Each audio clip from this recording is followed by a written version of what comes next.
बहुत सुंदर थी। वो बुद्ध से मिलने आती है, चर्चा करती है, आंखों में आंखें डाल के बात करती है, आमने सामने बैठकर। वर्णन है ये किताब में।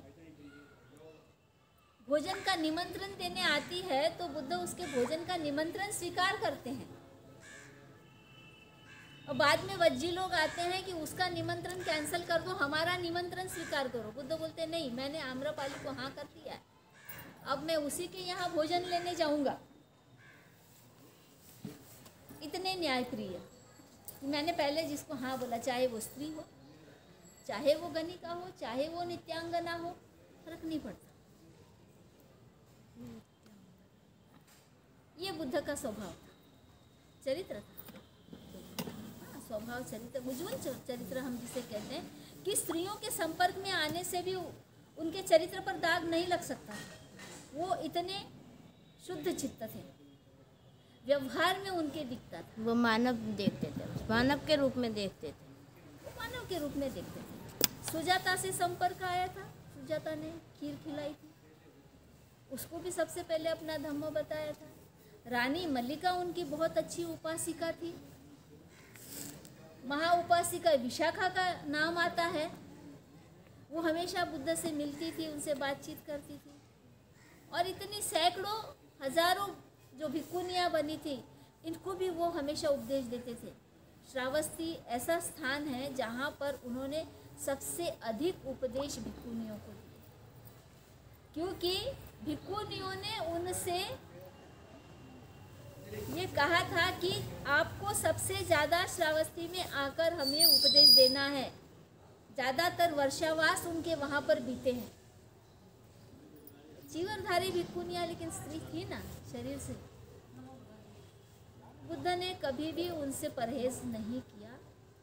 तो ऐसी स्त्रियाँ जो उनसे बहुत प्यार करती थी और उनकी मृत्यु पर बहुत दुखी थी, आम स्त्रियाँ, और वो अगर उनके पार्थिव शरीर को छूकर अगर रो रही थी तो ये गलत था क्या? इससे उनके पार्थिव शरीर को कुछ नुकसान हुआ क्या? बात समझ में आ रही है? जब वो जीते जी स्त्रियों से मिल सकते थे, बात कर सकते थे, तो मृत्यु के बाद स्त्रियों के करीब आने से उन्हें कोई फर्क नहीं पड़ता। वो तो पार्थिव शरीर था। तो इस तरह का जो आरोप लगाया गया आनंद पर, ये सरासर गलत है। और आनंद कहता है कि ये आरोप सही नहीं है, मैं इसे नहीं मानता। और महाकाश्यप कहता है कि तुमने ये गलत काम किया, ये तुम्हारा दोष है, तुम्हें संघ से माफ़ी मांगनी पड़ेगी। आनंद कहता है यदि तुम कहते हो तो मैं संघ से माफ़ी मांग लूँगा, लेकिन मैं इस आरोप को नहीं मानता हूँ, इसे गलत नहीं मानता। ये एक पहला हुआ। फिर दूसरा आरोप लगाया, सभी को मालूम है।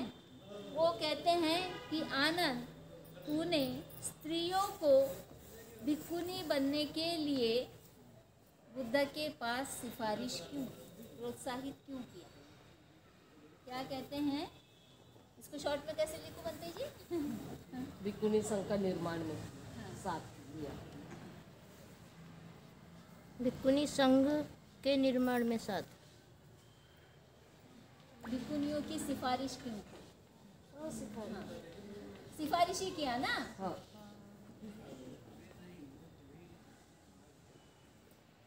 सिफारिश किया, ये गलत था, ऐसा है। क्या कहता है कि तुमने बुद्ध को प्रोत्साहित किया स्त्रियों को भिक्खुनी बनाने के लिए, ये तुम्हारा दोष था, इसलिए तुम्हें संघ से माफी मांगनी चाहिए। आनंद कहते हैं मैं इस दोष को भी नहीं मानता।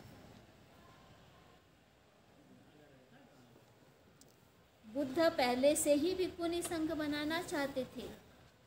बहुत सारे संदर्भ आए हैं। मार याचन कथा आया है चुलवग्ग में, जहाँ पर उन्होंने कहा है कि पहले ही मेरे माइंड में था भिक्खु संघ, भिक्खुनी संघ, उपासक उपासिका संघ बनाना।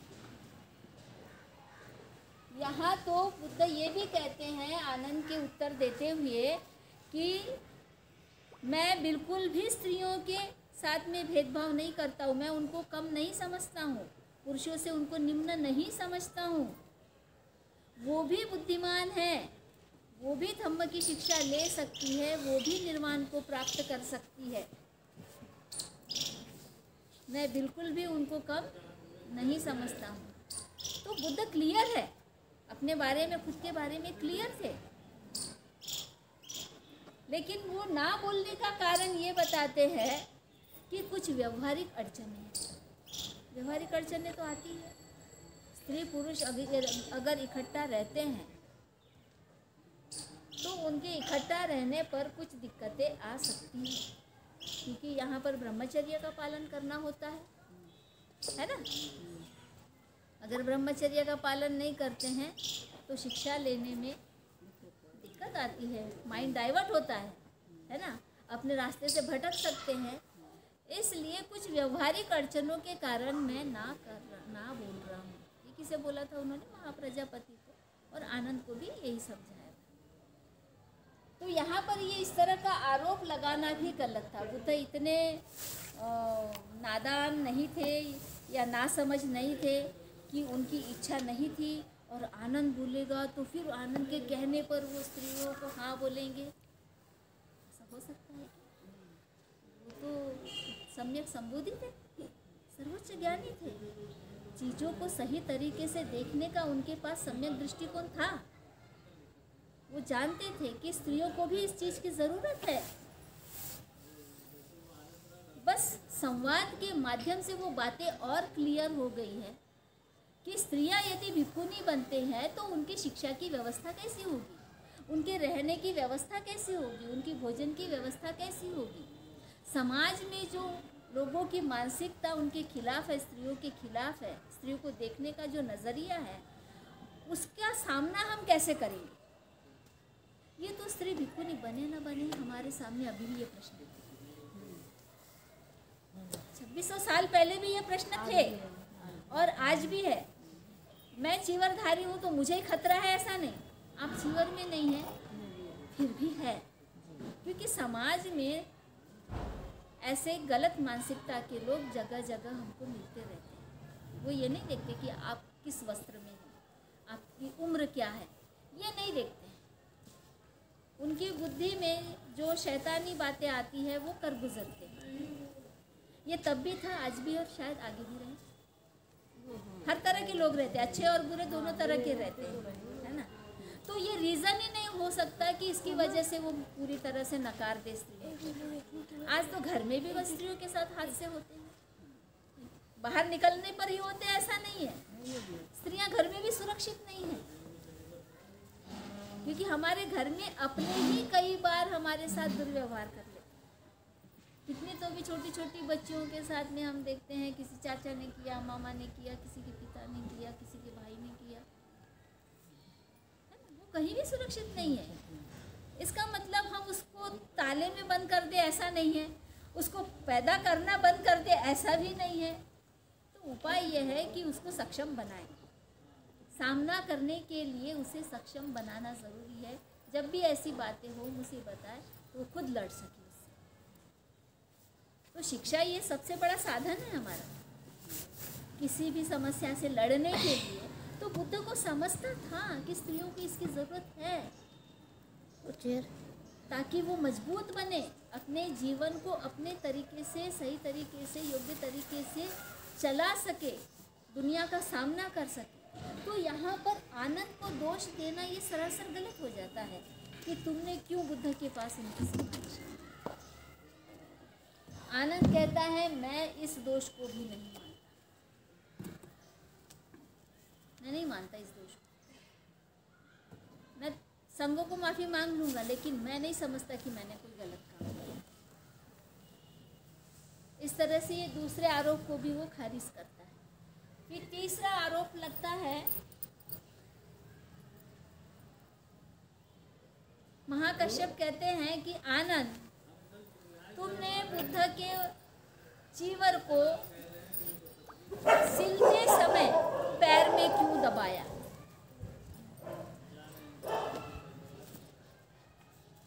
ये दो बातें तो स्त्री विरोधी जाती है। अब ये दूसरा आ रहा है, चीवर को सिलते समय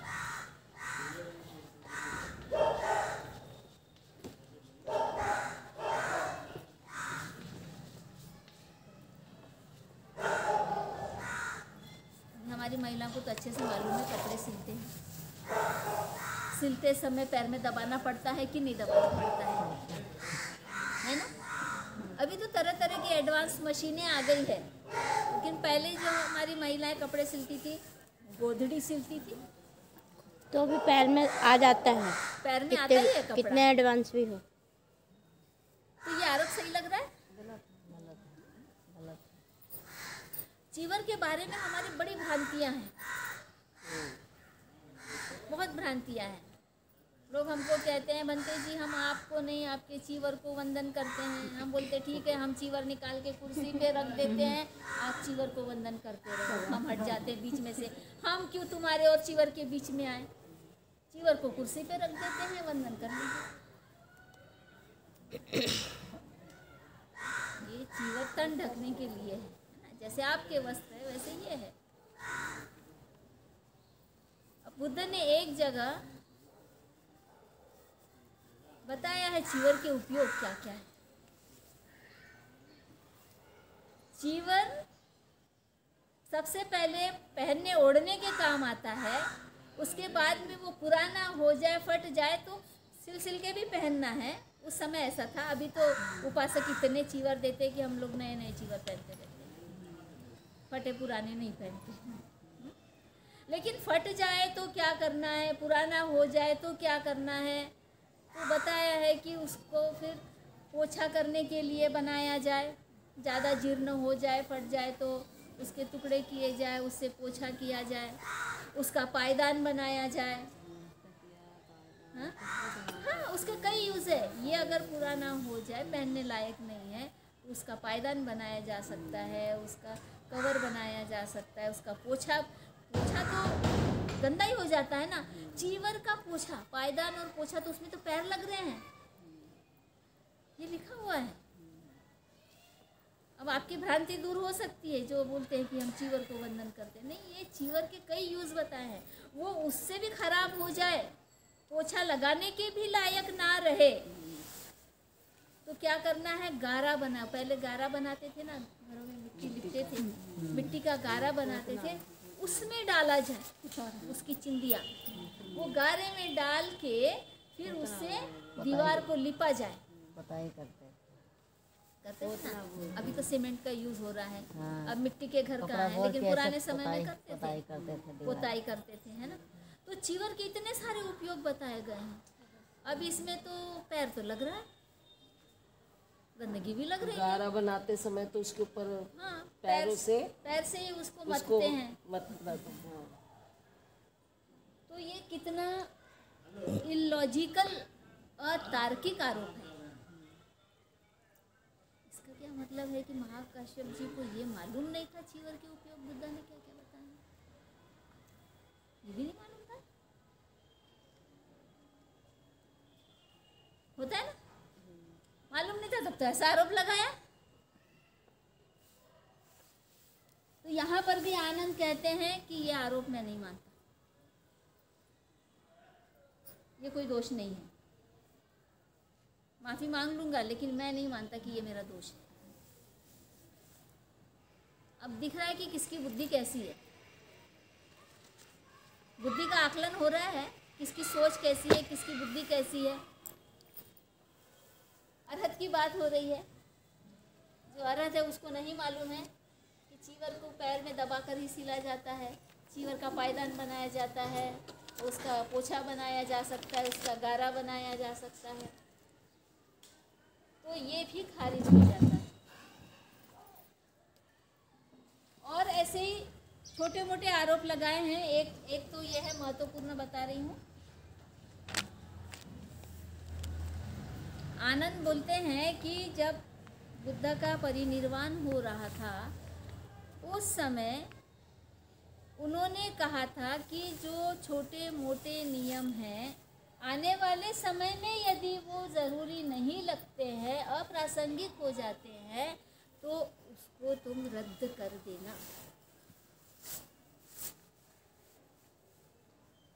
समय के साथ साथ सब बदलता है ना। देखो उस जमाने में शर्ट नहीं पहनते थे, ऐसे सिले हुए शर्ट नहीं पहनते थे भिक्खू नहीं। आज पहन रहे ना। आज यदि बिना शर्ट के रहे तो कैसा लगेगा? अच्छा नहीं लगेगा, है ना। तो नियम बदला ना हमने। समय के साथ साथ हम तरह तरह के स्वेटर टोपियाँ भी पहन रहे हैं, सॉक्स भी पहन रहे हैं। मतलब ये ज़रूरतें हैं, बहुत सारे बदलाव हुए हैं। आम लोग भी समझते हैं कि ये ज़रूरी है, तो वो उस पर उतना चर्चा नहीं करते हैं। पहले लोग नंगे पैर चलते थे, आजकल लोग जूता और वो नंगे पैर का वो नियम वो पहले ही बदल दिया था बुद्ध ने। अच्छा, तो एक पूरा अध्याय है उस पर। हाँ, तो इससे मैंने पढ़ा था कि चर्म स्कंद करके पूरा अध्याय है उस पर। तो इसलिए नंगे पैर चलते नंगे पैर चलने की प्रथा उन्होंने उसी समय खारिज कर दी थी। उसकी पूरी कथाएं आई है, बदल दिया था वो नियम। ज़रूरी नहीं, गैर ज़रूरी बता दिया था।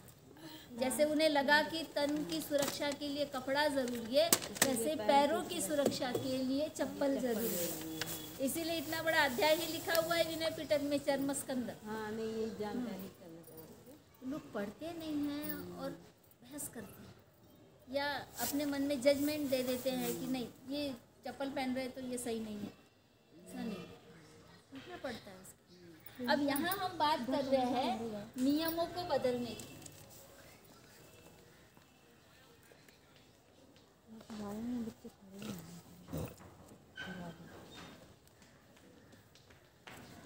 इनका ये आरोप लगा आगे बढ़ाते कि जाएगा। क्या बोला उन्होंने? नियमों में बदलाव किया है। नहीं, उन्होंने बोला कि तुमने बुद्ध से क्यों नहीं पूछा कि कौन से नियम बदलने हैं या कौन से नियमों को रद्द करना है। आरोप क्या लगाया? तुमने बुद्ध से पूछा क्यों नहीं, किस नियम में? कौन से नियम बदलने चाहिए? अच्छा हाँ, कौन से?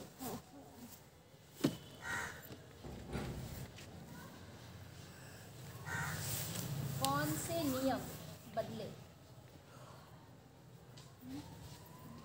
ये तुमने बुद्ध से पूछा क्यों नहीं? अब देखो कोई व्यक्ति अंतिम घड़ियाँ गिन रहा है,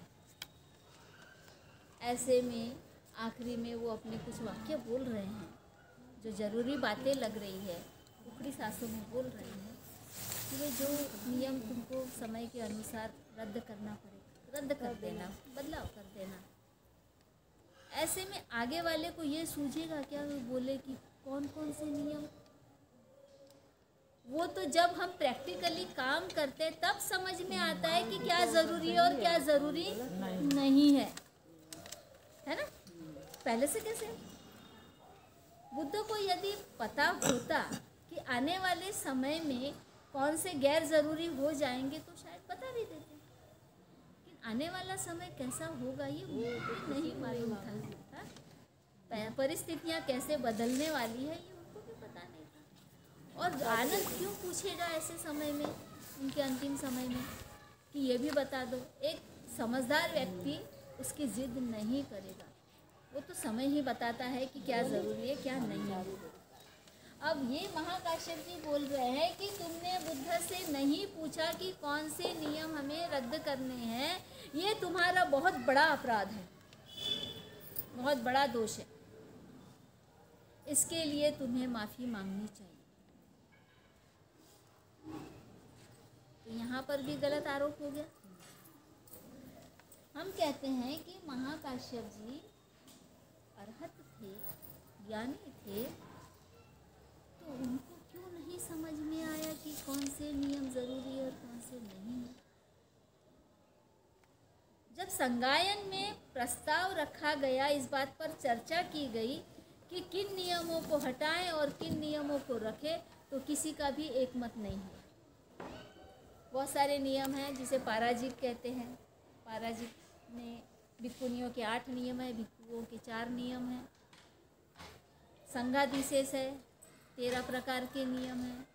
फिर पाचित्य है, निसज्ञ पाचित्य है, इतने सारे नियम हैं। इन पर चर्चा हुई कि क्या ये ज़रूरी है या नहीं है। तो कोई कुछ बोल रहा है, कोई कुछ बोल रहा है, कोई कुछ बोल रहा है। कोई भिक्खु बोले कि पाराजिक होना चाहिए, तो संघादिशेष नहीं होना चाहिए। कोई बोल रहा है कि पाचित्य नहीं होना चाहिए, कोई बोल रहा है कि सेकिया नहीं होना चाहिए।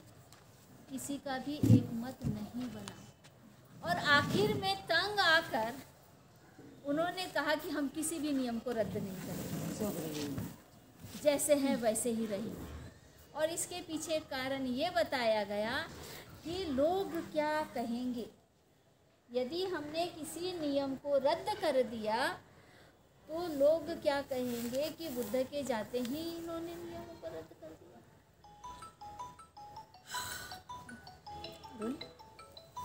इस कारण से कुछ भी नहीं बदलना है, जैसा है वैसा ही रखना है। अब जैसा है वैसा रखने का मतलब होता है कि अब परंपरावादी हो गए। जैसे का वैसा मतलब हम परंपरावादी हो गए, वो परंपरा से चला आएगा। जैसे वहाँ पर एक उदाहरण आया है ओवादो का। ओवादो का मतलब है देशना देना। तो भिक्खुनियाँ नई नई थी, उस समय भिक्खुओं को जिम्मेदारी दी गई थी कि वो भिक्खुनियों को उपदेश दे, भिक्खुनियों को सिखाए, धम्म और विनय सिखाए। लेकिन कालांतर में जब भिक्खुनियाँ तैयार हो गई, फर्स्ट बैच तैयार हो गई, उसके बाद में कई भिक्खुनियाँ आई। तो जो पहले वाली भिक्खुनियाँ थी वो तो रेडी हो गई थी पढ़ाने के लिए, तो आवश्यकता ही खत्म हो गई भिक्खुओं द्वारा भिक्खुनियों को पढ़ाने की। तो ये नियम कैंसिल हो गया करके किया हुआ है। मैं उदाहरण के तौर पे आपको बता रही हूँ। देखो, समय के साथ ये बड़ा परिवर्तन हो गया कि अब भिक्खुनियों को उपदेश देने की ज़रूरत खत्म हो गई, या उनसे पातिमुख कराने की ज़रूरत खत्म हो गई, उनसे उपोषित कराने की ज़रूरत खत्म हो गई। जो न्याय व्यवस्था थी वो उनसे कराने की ज़रूरत नहीं रही। ये समय के साथ में बदलाव होते चला गया है और ये विनय पिटक में लिखा है। मतलब उस समय संगायन में ये था, तो ये बुद्ध के होते हुए ही ये बदलाव हुए है। तो इससे भी हमें ये सबक मिलता है कि ज़रूरत के अनुसार कुछ नियमों में कैसे बदल हो गया और उसके आधार पर आगे का भी बदलाव किया जा सकता था। लेकिन जिन्हें अरहत कहा गया उन्हें ये समझ में नहीं आया और उन्होंने सीधे सीधे आनंद पर आरोप कर दिया।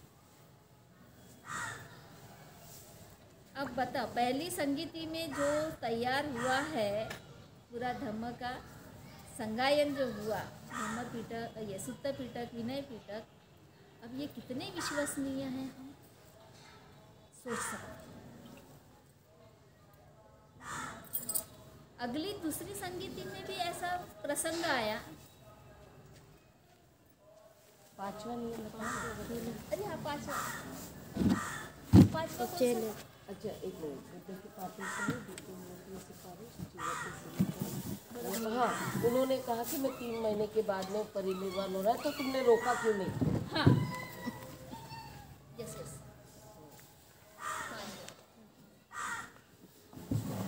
परिनिर्वाण होने से रोका क्यों नहीं?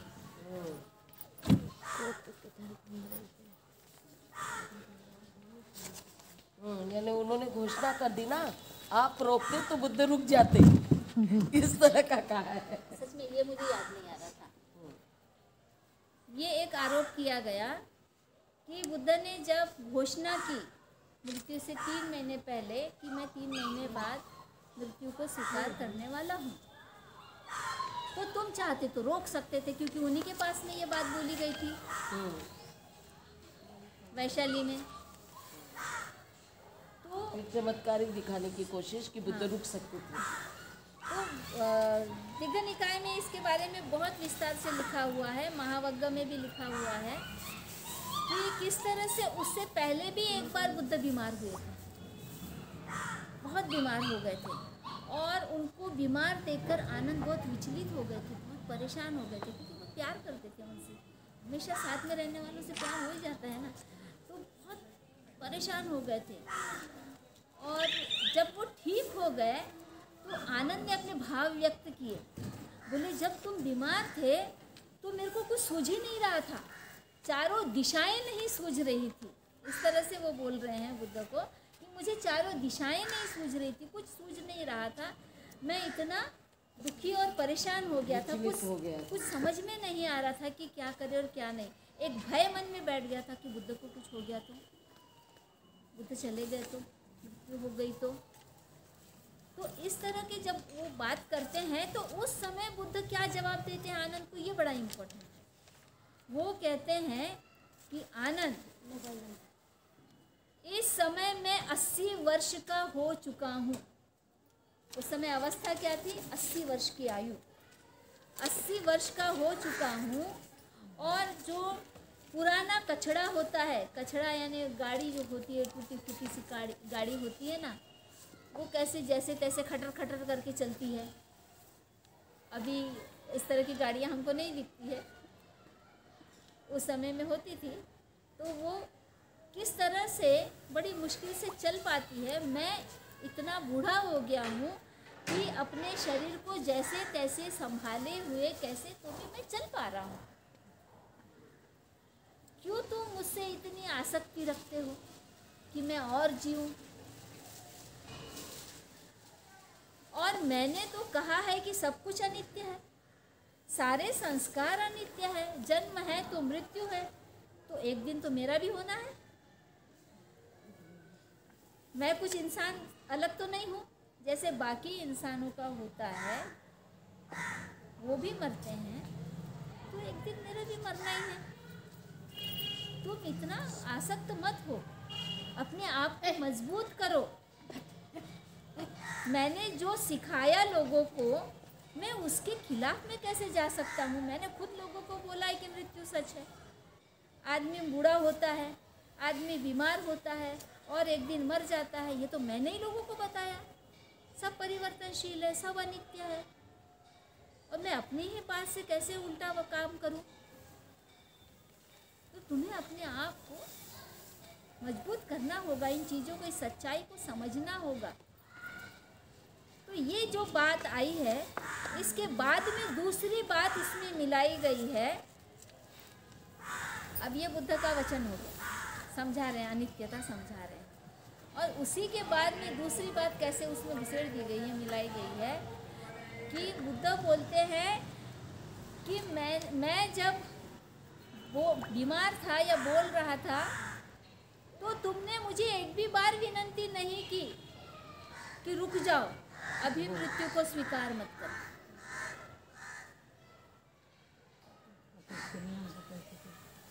मैं रिद्धि सिद्धि प्राप्त हूँ। बुद्ध के मुंह में डाला ये बुद्ध के मुंह में डाला गया कि मैं रिद्धि सिद्धि प्राप्त हूँ, तो मैं चाहे तो और कुछ कल्प ठहर सकता हूँ। ये दोनों विरोधाभासी बातें हैं। अब हम समझ सकते हैं कि वो बात सही है या ये बात सही है। कौन सी बात बुद्ध की होगी? पहली वाली, अनित्यता। कितने लोग कहते हैं पहली वाली बात सही होगी? इतने लोग तर्क बुद्धि रखते हैं, क्योंकि वो बुद्ध का चरित्र है। हमको तो वही समझा रहे हैं ना वो बातें। दूसरी तरफ, और वो आनंद को ही वो बात बोले थे, और दूसरी तरफ बोल रहे हैं कि तुमने मुझे रोका क्यों नहीं? तुम 3 बार मैंने बोला, तुमने अगर बोला होता तो मैं और कल्प भर ठहर सकता, मेरे पास में इतना रिद्धि बल है। तो ये चमत्कार वहाँ पे डाला गया है। तो ये आरोप भी महाकाश्यप ने आनंद पर लगाया कि तुमने उन्हें रोका क्यों नहीं। ये आरोप पहले सही है या वो रिद्धि वाली बात सही है, कौन सी पहले आई है ये हमको नहीं पता। ये साबित करने के लिए वो बात लिखी गई है या वो बात साबित करने के लिए ये बात लिखी गई है, ये पता नहीं। साहित्यकार जो होते हैं ना, वो अपनी बात सिद्ध करने के लिए काल्पनिक कथाएं भी गढ़ लेते हैं अपनी बातों को सही साबित करने के लिए। तो इस तरह से ये आरोप भी झूठा आरोप है।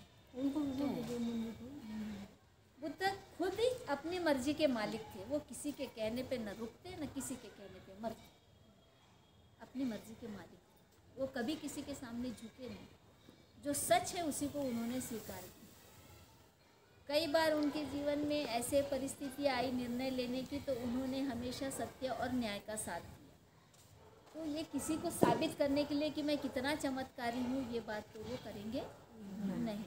और इसीलिए विनय पिटक के पाराजिक के पहले नियम में, पाराजिक में उन्होंने दिया है कि यदि कोई इस तरह का दावा करता है चमत्कार का, तो वो पाराजिक का दोषी है, सबसे बड़ा दोषी। सबसे बड़ा दोषी, जिसमें कि चीवर निकाला जाता है। सुदर्शन पाराजित में जो 4 नियम बताए गए हैं, उन 4 नियमों में एक नियम है चौथा वाला, इसमें ये लिखा गया है कि दैवीय चमत्कार का दावा करना अपराध है। आज तो सब जगह ये हो रहा है, सब चमत्कार दिखाए जा रहे हैं। सब जगह ये हो रहा है। आशीर्वाद देना भी उसमें आता है, झूठे आश्वासन देना भी उसमें आता है। मैं कहता हूँ कि मैं तुमको आशीर्वाद दे रहा हूँ, बच्चा तेरे को बेटा हो जाएगा, नहीं यार तो एक तो भी होगा। मेरे में इतना बल है, मेरे में इतनी ताकत है, ये हो जाएगा। सारे बाबा लोग तो ये कर रहे हैं ना, और लोग सारे उनके चंगुल में फंसे हुए हैं। तो ये बातें बुद्धिज्म में अपराध कही गई है, लेकिन अब हमारे इसमें भी ये घुस गए हैं, इसमें भी घुस गए हैं। लोगों को सच नहीं बताना चाहते, और लोगों को भी ऐसी बातें पसंद आती है। इसीलिए वहाँ भीड़ लगी रहती है, दरबार लगा रहता है। वो झूठ के गुलाम हो जाते हैं। मतलब थोड़ी देर के लिए उन्हें लगता है कि हाँ ये कह रहे हैं तो ऐसा हो ही जाएगा, हालांकि होता नहीं है कि ऐसा हो जाएगा। ये इतनी अच्छी बात कह रहे हैं तो फिर खुश होकर फिर दान दक्षिणा देना, उनका मान सम्मान करना, उनके कदमों में लोट पोट लगाना, ये सब चल रहा है। और जब ये सक्सेस नहीं होता है तो फिर वो कैमरे से हट जाते हैं। फिर किसी को पता नहीं कि उस आदमी का क्या हुआ, उस महिला का क्या हुआ। कुछ 1-2 घटनाएं न्यूज़पेपर में छाप कर आती है कि अमुक बाबा ने उस महिला के साथ ऐसा कर दिया है, उसको बोला बच्चा हो जाएगा और उसके साथ बलात्कार कर लिया। इक्की दुक्की घटनाएं सामने आती है और बहुत सारी घटनाएं तो छिपी रह जाती है। तो चमत्कार का दावा करना गलत है, और जिसने बोला चमत्कार का दावा करना गलत है, वो खुद आनंद से इस तरह की बात नहीं करेंगे कि तुम मुझे रोक लेते तो मैं रुक जाता। तो ये 5 आरोप जो आनंद पर लगाए गए संगायन में, पहली संगीति में, ये सारे झूठे थे। फिर भी उसको जबरदस्ती तो डाल दो नाम करके। यानी कितना अपमान किया आनंद का, बहुत। लेकिन वो अपने संकल्प पर दृढ़ थे, क्योंकि उन्हें बहुजन हिताय बहुजन सुखाय के लिए काम करना। बहुत बड़ी चमक रही। बहुत सारे लोग ऐसे गलत आरोपों को सहकर भी काम करते रहे हैं। जैसे बाबा साहब ने पूना पैक्ट पर साइन कर दिया, लोगों को बचाने, लोगों को बचाने के लिए। उनको भी धमकियाँ मिल रही थी कि हम दलितों की बस्तियाँ जला देंगे, उनको मारेंगे। तो मजबूर होकर पूना पैक्ट पे साइन किया। बहुत सारे संतों को ऐसी तरह से मारा गया, जो नहीं झुके उनको मारा गया, या फिर किसी तरह से उन्हें मजबूर किया गया कि वो उनकी बात मान ले। तो इस तरह आनंद को भी यहाँ पर बहुत अपमानित किया, और उसमें वो सुत्त जो है सारे बुद्धा के उपदेश बताए। बुद्धा के उपदेश कितने हैं मालूम है किसी को?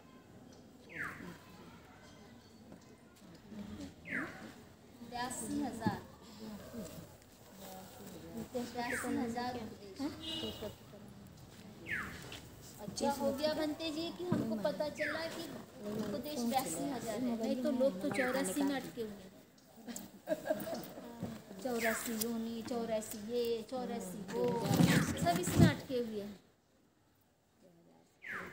और जो 2000 जो है वो दूसरे जो भिक्खु थे, जैसे सारिपुत्र, मोगलायन जैसे वरिष्ठ विद्वान भिक्खु लोग थे उस समय में, तो 2000 उपदेश उनके लिए।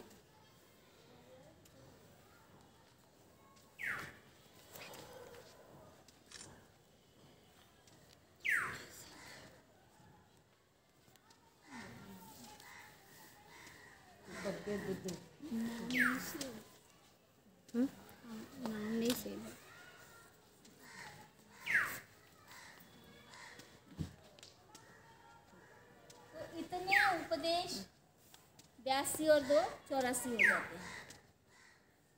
इनको कहते हैं सुत्त और इनको कहते हैं गाथाएं।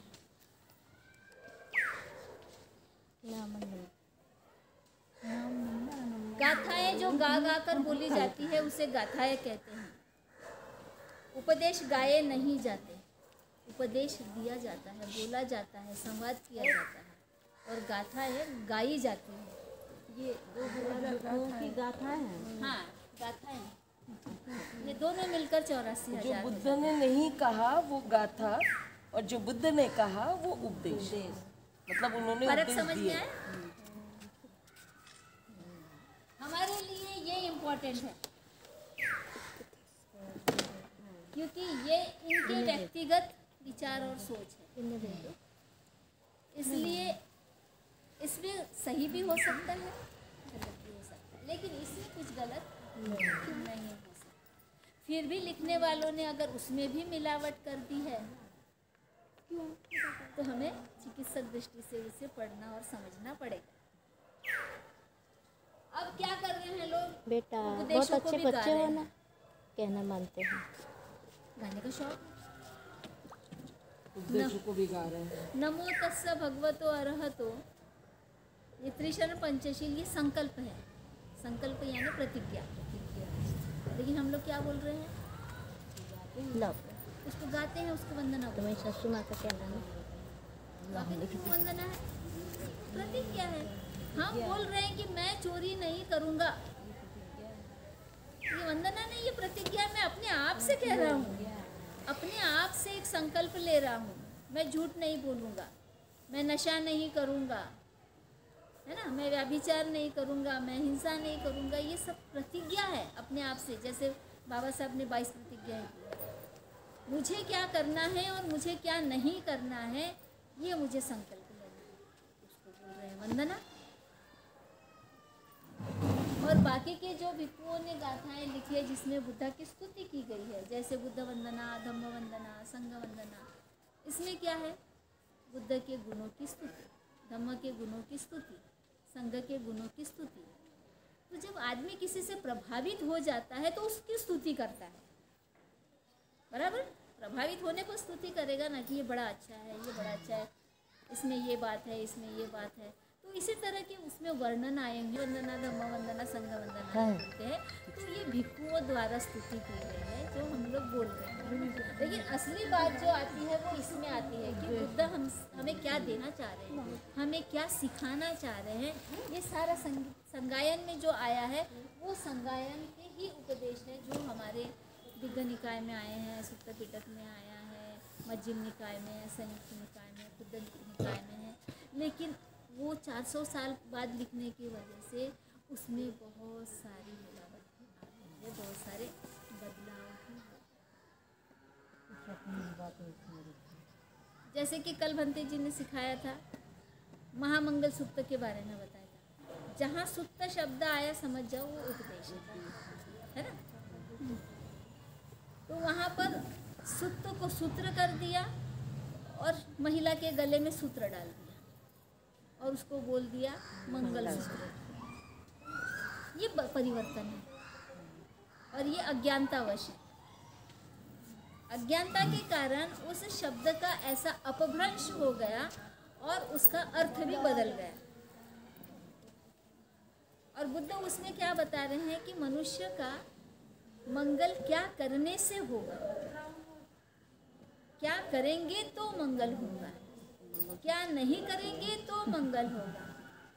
मतलब विद्वानों की संगत करेंगे तो तुम्हारा मंगल होगा, मूर्खों की संगत करेंगे तो अमंगल होगा, नशा करेंगे तो अमंगल होगा। तो ये क्या करना है और क्या नहीं करना है ये बुद्ध के सभी उपदेशों में है। नेगेटिव पॉजिटिव दोनों तरह की बातें बताई गई है। इसीलिए कहते हैं कुशल कर्म करो, अकुशल कर्म मत करो। इस तरह का जो आ रहा है तो पूरा वो उपदेश है, उसे समझाने की ज़रूरत है, गाने की ज़रूरत नहीं है। तो ये समझने के लिए हमें समय समय पर इकट्ठा होना पड़ेगा और उसको समझना पड़ेगा। जी टाइम कितना हुआ? क्यों